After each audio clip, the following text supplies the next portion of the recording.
Channel. Last lecture मध्ये आपण bill of exchange मधील ज्या काही 4 केसेस आहेत मग त्याच्यामध्ये आपण ड्रॉवरच्या पॉइंट ऑफ व्ह्यूने असो किंवा ड्रॉईच्या पॉइंट ऑफ व्ह्यूने असो यामधील फर्स्ट जे काही केस आहे रिटेन्ड द बिल, या केस बद्दल आपण सविस्तर काय केलेले आहे माहिती पाहिलेली आहे। मग ड्रॉवरच्या पॉइंट ऑफ व्ह्यूने असो किंवा ड्रॉईच्या पॉइंट ऑफ व्ह्यूने असो जर्नल एंट्रीज आपण कशा पद्धतीने त्याच्यामध्ये पास करणार आहोत यावर सविस्तर डिस्कस केलेलं आहे। त्यानंतर ट्रीटमेंट ऑफ गुडविलचा जो काही व्हिडिओ आहे त्याच्यामध्ये आपण म्हणजे 8 नंबरचं जे काही लेक्चर आहे या 8 नंबरच्या लेक्चरमध्ये आपण 4 केसेस काय केलेल्या सविस्तर एक्सप्लेन केलेल्या आहे आणि त्या 4 केसेस मधील जी काही फर्स्ट केस आहे म्हणजे retained the bill, due date पर्यंत ड्रॉवर ज्या वेळेला हे जे काही बिल आहे हे बिल ज्या वेळेला स्वतःजवळ ठेवतो त्यावेळेला कशा पद्धतीने सिच्युएशन ड्रॉवरच्या पॉइंट ऑफ व्ह्यूने असो किंवा ड्रॉईच्या पॉइंट ऑफ व्ह्यूने असो कशा पद्धतीने सिच्युएशन क्रिएट होत असेल, मग त्याच्यामध्ये बिल जर हॉनर होत असेल तर जर्नल एंट्री आपण कशा पद्धतीने पास करणार आहोत आणि जर बिल डिसऑनर झालं तर कशा पद्धतीने जर्नल एंट्रीज आपण त्याच्यामध्ये पास केलेल्या आहेत यावर सविस्तर डिस्कस केलेलं आहे। आजच्या व्हिडिओमध्ये आपण इन ऑल केसेस मग त्याच्यामध्ये रिटेन्ड द बिल असेल, bill discounted with the bank असेल किंवा इंडोर्समेंट ऑफ बिल असेल किंवा बँक फॉर बिल कलेक्शन असेल किंवा ज्याला आपण bill sent for bank collection असं म्हणतो, या 4 केसेस मध्ये ज्या वेळेला एखादं बिल डिसऑनर होतं आणि हे डिसऑनर बिल झाल्यानंतर ज्या वेळेला ड्रॉवरला नोटिंग चार्जेस म्हणजे ज्या वेळेला तो नोटरी करतो त्यावेळेला नोटिंग चार्जेस त्याला पेड करावे लागत असतात आणि हे जे नोटिंग चार्जेस त्यावेळेला पेड करावे लागत असतात त्यावेळेला जर्नल एंट्रीज ड्रॉवरच्या बुकमध्ये कशा पद्धतीने आपण पास करणार आहोत आणि ड्रॉईच्या बुकमध्ये कशा पद्धतीने पास करणार आहोत यावर डिस्कस करणार आहोत। पण त्याही आधी अजूनही जर तुम्ही माझ्या चॅनलला सबस्क्राईब केलं नसेल तर चॅनलला सबस्क्राईब करा, व्हिडिओ आवडला तर नक्की लाईक करा आणि जास्तीत जास्त विद्यार्थ्यांमध्ये व्हिडिओ शेअर करा। So let's start. बघा ज्या काही 8 नंबरच्या लेक्चरमध्ये आपण ट्रीटमेंट ऑफ गुडविल बघितलेल्या 4 केसेस एक्सप्लेन केलेल्या आहेत। या 4 केसेस ज्यावेळेला आपण एक्सप्लेन केलेल्या आहेत यामधील फर्स्ट केस ही लास्ट लेक्चर मध्ये आपण एक्सप्लेन केलेली आहे। त्याच्यामध्ये आपण जर बिल रिटेन्ड केलं आणि जर बिल हॉनर झालं किंवा डिसऑनर झालं तर कशा पद्धतीने आपण जर्नल एंट्रीज पास केलेल्या आहेत हे आपण सविस्तर पाहिलेलं आहे। त्यानंतर जर बिल प्रत्येक केसेस मध्ये मग रिटेन्ड द बिल असेल, एंडोर्समेंट बिल असेल, डिस्काउंटेड विथ द बिल असेल किंवा bill sent for bank collection, या 4 केसेस मध्ये ज्या वेळेला बिल डिसऑनर होतं आणि नोटिंग चार्जेस ड्रॉवरला ज्या वेळेला पेड करावे लागतात त्यावेळेला जर्नल एंट्रीज कशा पद्धतीने पास करणार आहोत यावर आपण काय करणार आहोत सविस्तर डिस्कशन करणार आहोत।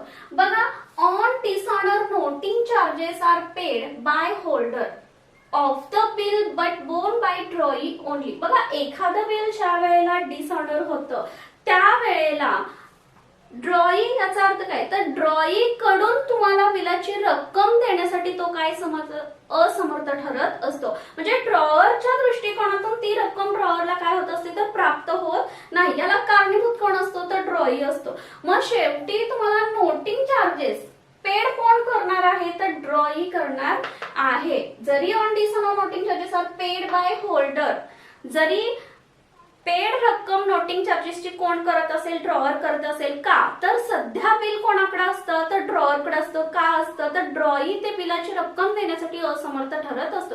त्यामुळे बिल ज्या व्यक्तीकडे असणार आहे ड्रॉवरकडे असणार आहे ऑफकोर्स, त्यामुळे ड्रॉवरला नोटिंग चार्जेस त्यावेळेला काय करावे लागतात पेड करावे लागतात कारण नोटरी ड्रॉवरला करावी लागते। त्यामुळे नोटिंग चार्जेस पेड हे ड्रॉवरला करावे लागतात आणि नंतरच्या प्रोसेसमध्ये हे नोटिंग चार्जेसचा जो काही एक्सपेन्सेस आहे हा चार्जेस कोणाकडून वसूल केला जातो तर ड्रॉई कडून वसूल केला जातो। त्यामुळे 4 केसेस मध्ये जर बिल डिसऑनर झाला, नोटिंग चार्जेस पेड करायची वेळ आली तर त्यावेळेला जर्नल एंट्रीज आपण कशा पद्धतीने पास करणार आहोत बघूया। बघा, फर्स्ट ड्रॉवरच्या बुक मध्ये आपण कशा पद्धतीने एंट्री पास करणार आहोत ते बघूया। ड्रॉईज account debit to cash or bank account, हे कोणत्या केसेस मध्ये होणार आहे बघा। तर फर्स्ट केस जी आपण लास्ट लेक्चर मध्ये एक्सप्लेन केलेली आहे की retained the bill and bill sent for collection, म्हणजे फर्स्ट केस आणि जी काही लास्ट केस आहे या दोन्ही केसेस मध्ये आपली जर्नल एंट्रीज कशी पास होणार आहे बघा। तर drawee's account debit to cash or bank account credit. आता रिटेन्ड द बिल म्हणजे काय तर ड्यू डेट पर्यंत ड्रॉवर बिल हे काय करतो स्वतःजवळ ठेवतो। मग बिल स्वतःजवळ आहे जसं मी मगाशी सांगितलं की बिल ज्या व्यक्तीजवळ असेल त्याला नोटरी करावी लागते, त्याला नोटिंग चार्जेस पेड करावे लागतात। त्यामुळे डेबिटला काय पडलेलं आहे ड्रॉईज account debit to cash or bank account credit. Cash कोणाकडून जाणार आहे ड्रॉवर कडून जाणार आहे, वसूल नंतर कोणाकडून होणार आहे, तर ऑफकोर्स की ड्रॉई कडून होणार आहे.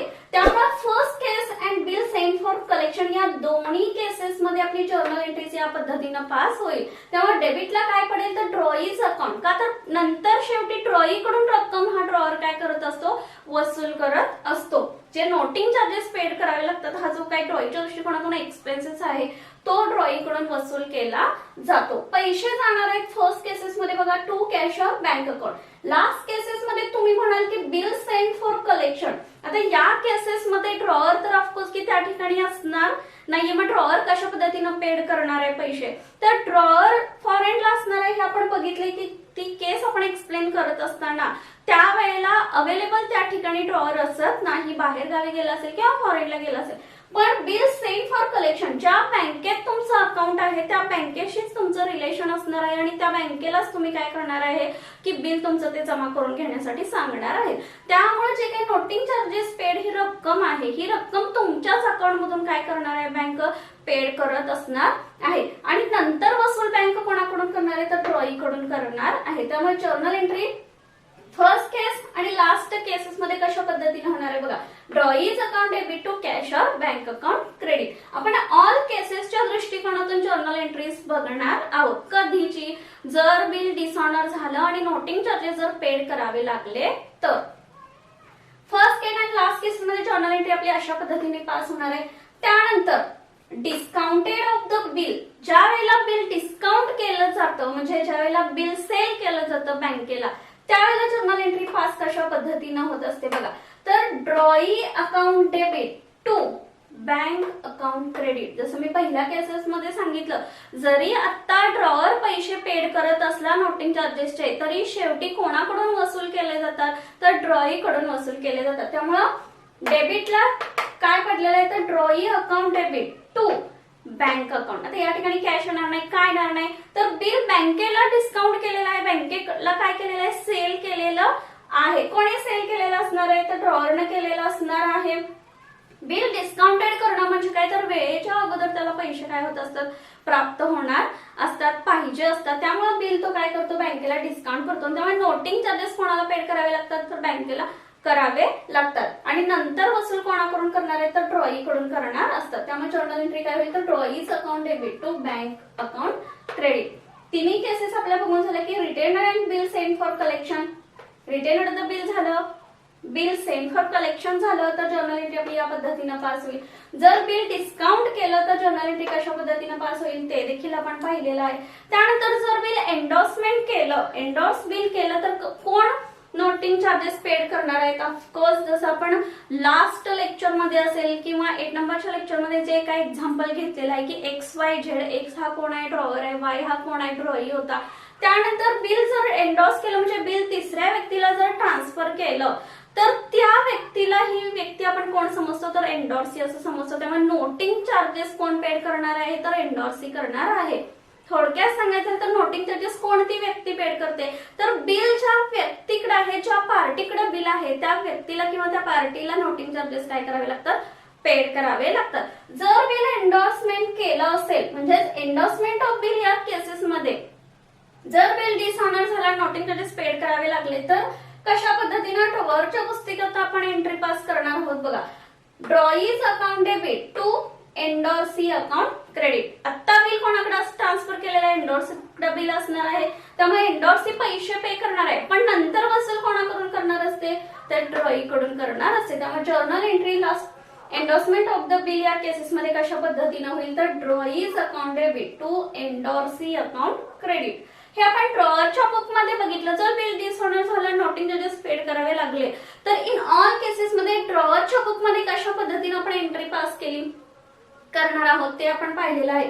त्यानंतर जर बिल डिसऑनर झालं, नोटिंग चार्जेस पेड करावे लागले, तर इन ऑल केसेस मध्ये ड्रॉईच्या बुक मध्ये याच पद्धतीने काय होईल, एंट्री पास करावी लागणार आहे. बघा, noting charges account debit to drawer account credit.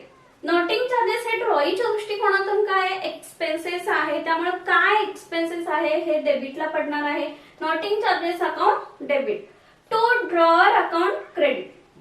जो काही नोटिंग चार्जेसचा खर्च आहे हा कोणाला पेड करावा लागणार आहे, कोणाला द्यावा लागणार आहे, तर द्यावा लागणार आहे, त्यामुळे क्रेडिटला काय पडणार आहे टू ड्रॉवर अकाउंट. मग इन ऑल केसेस मध्ये रिटर्न द बिल असेल, बिल डिस्काउंट केलं असेल किंवा बिल एंडोर्स केलं असेल किंवा बिल सेंड फॉर कलेक्शन, या 4 केसेस मध्ये ड्रॉईच्या बुक मध्ये एकच जर्नल एंट्री घडून येणार आहे, ती म्हणजे noting charges account debit to drawer account credit in all cases. आजच्या व्हिडिओमध्ये आपण जे काही डिसऑनर जर बिल झालं, नोटिंग चार्जेस पेड करावे लागले, तर ड्रॉवरच्या बुक मध्ये कशा पद्धतीने एंट्री पास होईल आणि ड्रॉईच्या बुक मध्ये एंट्री कशा पद्धतीने पास होईल यावर डिस्कस केलेलं आहे. त्यानंतर जर ड्रॉईच्या दृष्टिकोनातून आपण देखील काही केसेस बघितलेले आहेत, जर बिल हॉनर झालं किंवा जर बिल डिसऑनर झालं असेल किंवा रिटायरमेंट ऑफ बिल असेल, म्हणजे जर त्यानंतर रिन्युअल बिल असेल, त्यानंतर इन्सॉल्वन्सी जर बिल झालं असेल किंवा या ज्या काही केसेस आहेत या केसेसच्या दृष्टिकोनातून आपण स्टेप बाय स्टेप प्रत्येक व्हिडिओमध्ये काय करणार जर्नल एंट्रीज बघणार आहोत. त्यातील जी काही एक केस आहे ती म्हणजे रिटायरमेंट ऑफ बिल बाय ड्रॉई. जर बिल रिटायरमेंट झालं असेल तर त्यावेळेला जर्नल एंट्री ड्रॉवरच्या बुक मध्ये कशा पद्धतीने पास आपण करणार आहोत आणि ड्रॉईच्या पुस्तकात आपण जर्नल एंट्री कशा पद्धतीने पास करणार आहोत यावर देखील आपण थोडक्यात चर्चा करणार आहोत. बघा, रिटायरमेंट ऑफ बिल बाय ड्रॉई, थोडक्यात या सर्व केसेस आपण ऑलरेडी लेक्चर मध्ये काय केलेलं आहे ते एक्सप्लेन केलेलं आहे, तरी देखील मी थोडक्यात सांगते की retirement of bill bye ड्रॉई, bill retirement होतं म्हणजे काय. बघा, कन्फ्युज व्हायचं नाहीये. रिटायरमेंट म्हणजे रिटेनड नव्हे, रिटेनडचा अर्थ वेगळा. रिटायरमेंट ऑफ बिल म्हणजे काय, तर ड्यू डेटच्या अगोदर जर ड्रॉवरला पैसे देणार असेल तर अशा वेळेला जी काही केस घडते ती म्हणजे कोणती, तर रिटायरमेंट ऑफ बिल. ड्यू डेटच्या अगोदर जर ड्रॉईनं पैसे दिले किंवा पैसे देण्याची इच्छा व्यक्त केली असेल, ड्रॉवरकडे रिक्वेस्ट केली असेल की माझ्याकडे जवळ आता पैसे आले त्यामुळे ड्यू डेट पर्यंत मी काही थांबणार नाहीये, पण ड्यू डेटच्या अगोदर मी तुला पैसे देतोय, पण त्याच्या बदल्यात मला काय करावं लागेल, डिस्काउंट द्यावा लागेल. आणि या रिक्वेस्ट वरती ड्रॉवर देखील कबूल होतो, ठीक आहे ड्यू डेट पर्यंत थांबायला नको, त्यामुळे ड्यू डेटच्या अगोदर तू मला पैसे पे करू शकतो, पण त्याच्यासाठी मी तुला डिस्काउंट देखील देतो. म्हणजेच काय, तर रिटायरमेंट ऑफ बिल बाय ड्रॉई. ड्रॉई जर ड्यू डेटच्या अगोदर पैसे जर ड्रॉवरला देत असेल तर ती कोणती केस असेल, तर रिटायरमेंट ऑफ बिल. याचाच अर्थ काय, तर means to pay the bill before due date. Before due date म्हणजे ड्यू डेटच्या अगोदर जर ड्रॉईनं पैसे पे केला असेल तर अशी केस कोणती असेल, तर रिटायरमेंट ऑफ बिल. जर क्वेश्चन मध्ये रिटायरमेंट ऑफ बिल जर अशी सिच्युएशन जर क्रिएट झाली असेल आणि जर्नल एंट्री आपल्याला ड्रॉवरच्या बुक मध्ये पास करायची वेळ आली असेल तर कशा पद्धतीने आपण करणार आहोत. बघा, cash or bank account debit ड्रॉवरच्या book मध्ये आपण एंट्री बघणार आहोत. पैसे कोणाला प्राप्त होणार आहेत, तर ड्रॉवरला पैसे प्राप्त होणार आहेत, त्यामुळे ड्रॉवरच्या बुक मध्ये पैसे रिसीव्ह होणार आहेत. Cash or bank account debit, rebate account debit to bills receivable account credit. Bills pay करावं लागणार आहे कोणाला, ऑफकोर्स की ड्रॉईला. ड्रॉईकडून पैसे येणार आहेत, कोणाला प्राप्त होणार आहेत, तर ड्रॉवरला होणार आहेत. पण कशाच्या बेसिसवर, ड्यू डेटच्या अगोदर मी पैसे तुला देतोय त्यामुळे मला काय करावं लागणार आहे, तुला डिस्काउंट तुम्हाला काय करावं लागणार आहे, द्यावं लागणार आहे. आता या ठिकाणी हा रिबेट जो काही वर्ड आहे यालाच आपण डिस्काउंट असं म्हणतो. तुम्ही या ठिकाणी डिस्काउंट लिहिला तरी चालू शकतं, बट टेक्स्टबुकचा जर दृष्टिकोनातून विचार केला तर टेक्स्टबुक मध्ये तुम्हाला या ठिकाणी रिटायरमेंट ऑफ बिल या केसेस मध्ये डिस्काउंटच्या ठिकाणी तुम्हाला काय केलेलं आहे, तर रिबेट हा वर्ड दिलेला आहे, की त्यामुळे बेटर की तुम्ही डिस्काउंटच्या ठिकाणी रिबेट हा वर्ड लिहिणं गरजेचं आहे. पण मेनिंग तेच होतं की रिबेटलाच आपण काय म्हणतोय, तर डिस्काउंट असं म्हणतो. त्यामुळे cash or bank account debit, rebate account debit to bills receivable account credit. ड्रॉवरच्या पुस्तकात या पद्धतीनं जर्नल एंट्री पास होईल. त्याच पद्धतीनं ड्रॉईच्या बुक मध्ये एंट्री काय कशा पद्धतीनं पास होणार आहे. बघा, बिल्स पेबल, बिलाची रक्कम कोण देणार आहे, तर ड्रॉई देणार आहे.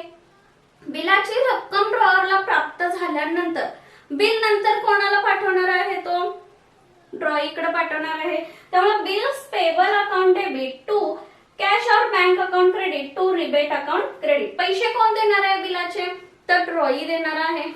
डिस्काउंटची रक्कम कोण देणार आहे, कुणाला मिळणार आहे, किंवा ड्रॉईला काय पडलेलं आहे, तर क्रेडिट पडलेलं आहे. रिबेट याचाच अर्थ काय आपण गृहीत धरलेला आहे, तर डिस्काउंट असं गृहीत धरलेला आहे. त्यामुळे bills payable account debit to cash or bank account credit to rebate account credit. ट्रॉईच्या बुकमध्ये अशा पद्धतीने एंट्री पास होईल. त्यानंतर जर बिल रिन्युअल करायची वेळ आली किंवा बिल जर इन्स्टॉलमेंट झाले असेल तर अशा वेळेला जर्नल एंट्री आपण कशा पद्धतीने पास करणार आहोत यावर देखील चर्चा करणार आहोत. नेक्स्ट व्हिडिओमध्ये आपण नेक्स्ट केस जी काय आहे ती म्हणजे डिस्काउंटेड विथ द बँक. म्हणजे बिल ज्या वेळेला डिस्काउंट केलं जातं त्यावेळेला ड्रॉवरच्या पॉईंट ऑफ व्ह्यू असो किंवा ड्रॉईच्या पॉईंट ऑफ व्ह्यू असो कशा पद्धतीने जर्नल एंट्रीज आपण पास करणार आहोत यावर डिस्कस करणार आहोत. व्हिडिओ आवडला तर नक्की लाईक करा आणि जास्तीत जास्त विद्यार्थ्यांपर्यंत व्हिडिओ शेअर करा. थँक्यू. Take care.